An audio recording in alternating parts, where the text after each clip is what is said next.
Salut, c'est Joshua Mattei.fr. Bienvenue dans cette 5e vidéo dans notre série de 6 vidéos consacrées aux principes d'influence et à comment on va pouvoir les utiliser pour améliorer les performances de nos campagnes publicitaires sur Facebook, Instagram et potentiellement même Google ou peu importe quel autre canal.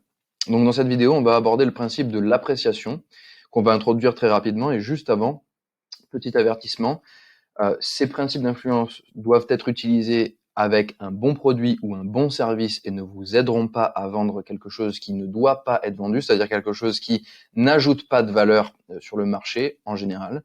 Et deux, ces principes fonctionnent mieux en synergie que seuls et utilisés isolément. Donc utilisez-les tous plutôt qu'un seul et vous aurez un effet boule de neige. Chaque principe fonctionnera d'autant mieux. Alors, une petite introduction au principe d'appréciation. C'est un sujet passionnant et très complexe. Donc, c'est un exercice assez difficile pour moi. Je vais essayer ici de vous présenter non seulement le concept et quelques pistes pour vous aider à l'utiliser. Après, ce sera à vous vraiment de vous creuser la tête pour vous approprier ce principe. Donc, qu'est-ce que ce principe dicte Quel est le principe du principe? Les gens préfèrent dire oui aux personnes qu'ils connaissent et apprécient. Mais qu'est-ce qui fait qu'une personne nous apprécie? Donc, évidemment, c'est la question à 1 million d'euros. Donc, nous apprécions ceux qui nous apprécient et qui nous le disent.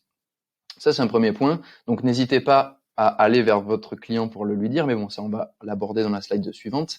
Ensuite, nous apprécions les gens qui nous ressemblent. Donc là, une dynamique de groupe un peu tribale, mais même si ça fait mal de l'admettre, on a une dynamique tribale digne des chimpanzés, et c'est comme ça. Donc autant l'accepter et exploiter ce principe-là. Et ensuite, nous apprécions les gens qui partagent notre vision ou notre objectif. Donc maintenant, on va voir comment on peut appliquer au monde du marketing et de la vente cette vérité générale. On va essayer de donner, on va essayer de créer, donc pas donner, là la phrase, il y a un petit problème, on va essayer de créer une relation d'appréciation entre nous et notre prospect potentiel pour maximiser les chances de convertir. Et on va ici voir un petit peu ce qu'on va pouvoir faire au niveau de la publicité elle-même. Donc au niveau des textes, des titres et des visuels, ce qu'on va pouvoir faire, par exemple, alors là c'est un cas très particulier, imaginons que vous fassiez du retargeting ou du reciblage. Vous allez par exemple pouvoir faire une offre personnalisée à vos clients que seuls eux peuvent avoir et dont seuls eux peuvent bénéficier, et vous allez en même temps les remercier et dire que vous appréciez leur fidélité, vous appréciez leur clientèle, et que c'est pour ça que vous leur offrez quelque chose. Et ça, c'est quelque chose que j'ai testé par le passé dans des campagnes et qui marche très très bien. Donc ça, c'est un peu une parenthèse qu'on va pouvoir fermer parce que c'est un cas à part. Après, on va pouvoir utiliser le texte pour s'associer à son prospect. Donc, essayez d'utiliser le terme nous si vous le pouvez.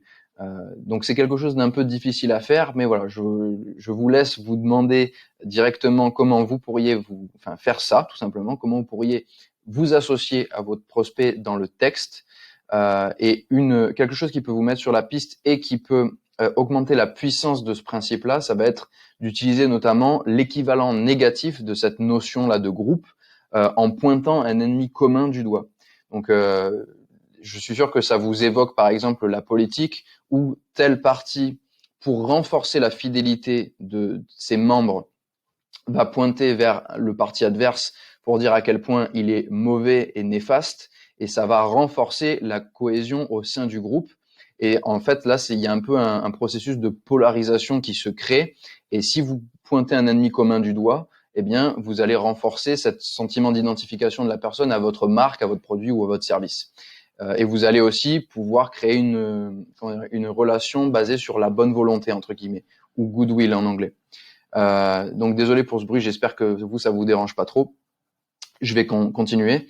Donc vous pouvez pointer un ennemi commun du doigt. Alors comment le trouver? Vous pourriez tout simplement vous dire, par exemple, qu'est-ce qui se fait dans mon industrie qui ne profite pas à mes clients potentiels ou à mes prospects? Donc si vous vendez des vêtements, par exemple, vous pourriez penser à des matières premières qui sont utilisées, qui sont de mauvaise qualité, ou alors le produit est pas fait en France, ou il est pas fait correctement. Voilà, bon, je vous laisse trouver vos propres exemples. J'en ai un autre à vous donner dans ma niche à moi. Donc, des gens qui vont vouloir, comme moi, à terme, bon, là, dans l'immédiat, c'est pas ce que je cherche à faire, mais des gens qui sont dans ma niche et qui cherchent à vendre par exemple, des formations Facebook Ads. Moi, clairement, je la vends pas, je la donne gratuitement. Mais ceux qui vont essayer de vendre des formations Facebook Ads vont très souvent, dans le texte de leur publicité ou peu importe l'endroit, pointer du doigt les autres marketeurs en les traitant de gourous. C'est vraiment un mot à la mode. Et ce contexte, enfin, cette utilisation du mot de façon négative est vraiment surutilisée dans le monde du marketing, où on va toujours pointer du doigt ce que font les autres en disant que c'est nul.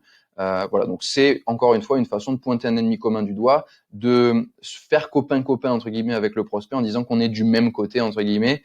Pas une technique dont je suis fan, mais qui fonctionne néanmoins, donc je peux comprendre qu'elle soit utilisée. Après, chacun fait ce qu'il veut. Voilà, personnellement, j'évite de trop tomber dans cet écueil parce que je pense que chaque approche est bonne. Le vrai problème en réalité, c'est que, bon, après je ferme la parenthèse, mais le vrai problème du marketing, c'est que il y a plein de choses qui fonctionnent et qu'il y a plein de choses qui fonctionnent qui sont accessibles et facilement. Et c'est ça le vrai problème. C'est pas tant que chaque technique ne fonctionne pas, c'est que dans un monde où tout est si accessible si facilement, si on se cantonne pas à une seule approche, on va diffuser notre effort à travers plein d'approches différentes et c'est ça qui va tuer en fait le potentiel de chacune de ces approches. Il y en a aucune qui va marcher parce que on met 10% de notre énergie dans chacun des canaux, chacun des canaux peut-être, plutôt que se concentrer et mettre 100% de notre énergie sur un seul canal, l'exploiter à fond et quand il est développé, ensuite passer à autre chose. Voilà, c'est un petit peu ça le problème. Parenthèse fermée. Ensuite, on va pouvoir avoir un objectif commun. Donc voilà, si on reprend l'exemple, par exemple, des vêtements, si vous vendez du vêtement en ligne ou peu importe ce que vous vendez en ligne, et que vous avez mis l'accent sur le fait que vous visez, vous ne faites pas partie des commerces qui ne créent pas le produit correctement, qui fait tout de la bonne façon, avec les bonnes matières premières, vous pourriez proposer un objectif commun qui va être celui de la qualité, si vous êtes dans le vêtement, celui du style, etc. Bon, encore une fois, un concept très difficile à développer, particulièrement quand c'est en improvisant comme je suis en train de le faire. Donc, je vous prie de m'excuser si c'est pas super précis, mais en tout cas, voilà, ça vous donne quelques pistes ici. Évidemment, vous devez même utiliser un vocabulaire bienveillant, particulièrement quand vous vous adressez à votre lecteur ou à l'internaute ou à votre prospect, etc., etc. Ensuite, vous allez, je viens de réaliser que j'avais pas réduit ça. Utiliser l'appréciation au niveau du site internet et au-delà. Donc, je crois que j'ai oublié de remplir la partie au-delà, donc ça va être encore une fois de l'improvisation. Alors, utilisez le texte de votre site pour, encore une fois, vous associer à votre prospect. Vous pouvez utiliser le terme « nous ». En fait, reprendre tout ce qui a été dit sur la slide précédente et qui est valable pour la publicité elle-même. L'ennemi commun, encore une fois, l'objectif commun, le vocabulaire bienveillant. Et maintenant, quand je dis au-delà, qui est vraiment quelque chose que j'aurais dû développer sur cette slide, mais c'est pas grave, on est ici, donc c'est parti.